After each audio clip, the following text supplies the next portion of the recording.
how we affect our dogs. Our dogs are so sensitive to much more than if we're just showing leadership in our actions. Our tone of voice really affects our dog's behavior.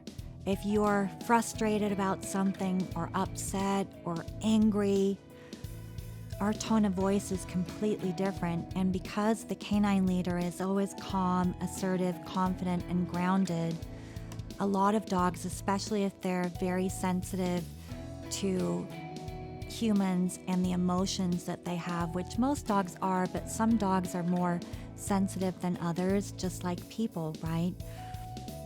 They can get really uncomfortable or nervous or not want to come over for affection if they're feeling that you're not in a really good place. Our energy really affects dogs too. Without even saying anything, I bet if you've had a really awful day, your best friend or your family member can tell without you saying a word, just in the way that you feel. And dogs are much more tuned in to our energy than most people are. They're reading how you're feeling and they're reading your energy all the time. As you're implementing any of the areas of leadership that we've covered in the training, it's very important to reset yourself if you need to.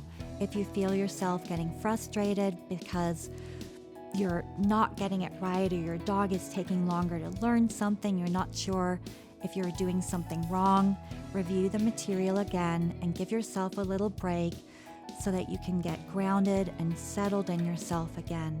It's really, really important because it has a huge effect on your dog. Your intentions really affect your dog too.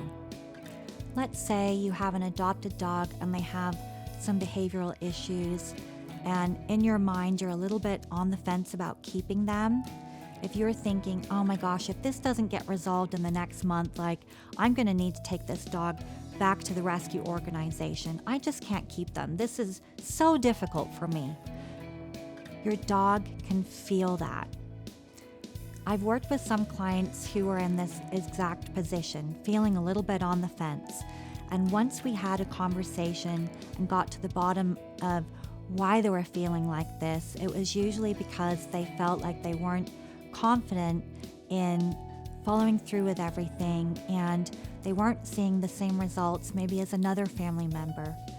Just that feeling of, I don't know if I'm doing this right, or I don't know if I can go through this anymore. This is so difficult, causes the dog to feel like you don't have faith in them, you don't believe in them. And if you can't believe in them, how can they believe in themselves?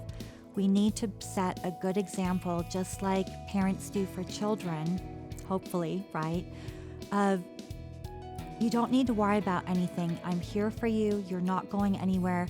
This is for your forever home now, and we're going to work through this together. I'm not going to put pressure on you. I'm giving you all of the time that you need. I'll be patient with you, and we'll just take baby steps. We know that this is difficult for you, that you've gone through trauma in the past, and it takes so much courage for you to trust me and believe in me and start to feel safe enough to come out of your shell and blossom. By shifting your mindset like that, it will make a world of difference for your dog. If your dog feels this kind of back and forth energy from you, thinking, I don't know if I'm going to keep my dog or not, this is proving to be more than I was expecting, that feeling of being on the fence will actually contribute towards the behaviors getting worse. For some dogs, when they desperately just want to home, desperately want to feel loved and accepted and good enough, right? They're already feeling uncomfortable and unsettled. We have to work a little bit harder to let them know that this is going to be their forever home. They're not going anywhere. Don't be surprised if you're having a difficult time really accepting your dog for the individual being that they are, and realizing that you have a lot of work to do to help them feel safe and comfortable, that those behaviors don't increase a little bit. For example, if you're feeling stressed about something and let's say a significant other is really stressed out too and is having a hard time believing that you're going to get through this difficult time, it doesn't help you at all, does it? And then we tend to spin out a little bit in our head and feel more frustrated and get more stressed and feel more out of control. If your dog is feeling this from you, they're feeling more out of control, and sometimes behaviors get worse because they're trying desperately to control the situation or try to do the right thing, but they don't even know what it is. And those behaviors can intensify because they're doing what they've always done in the past, that behavior that always got attention, probably the behavior that is the most difficult for you.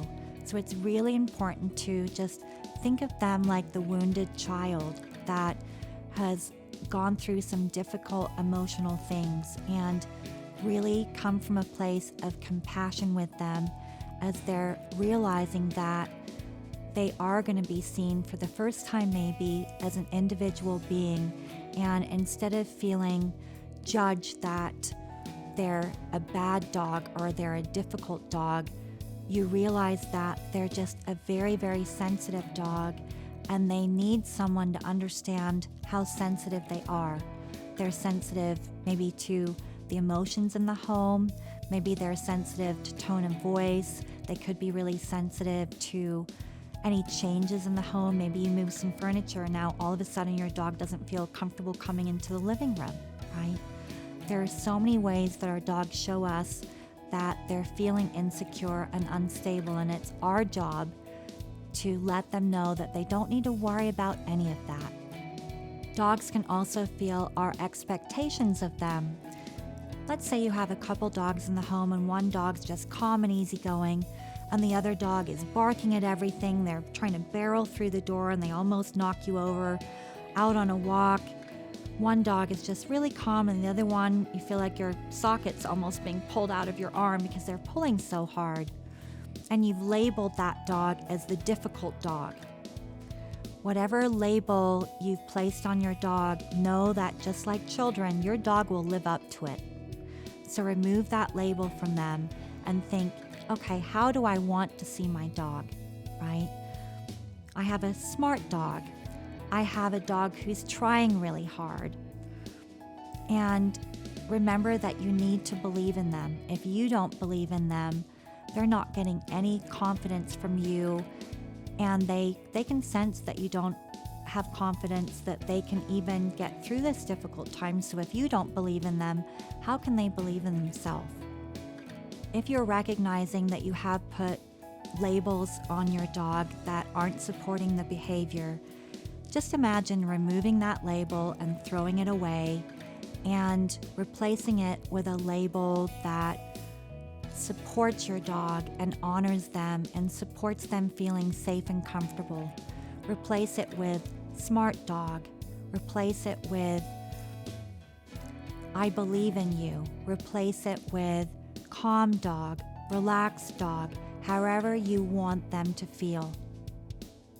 Sometimes people will say to me, I don't think my dog's very smart because I ask them to do something and they act like they don't even hear me.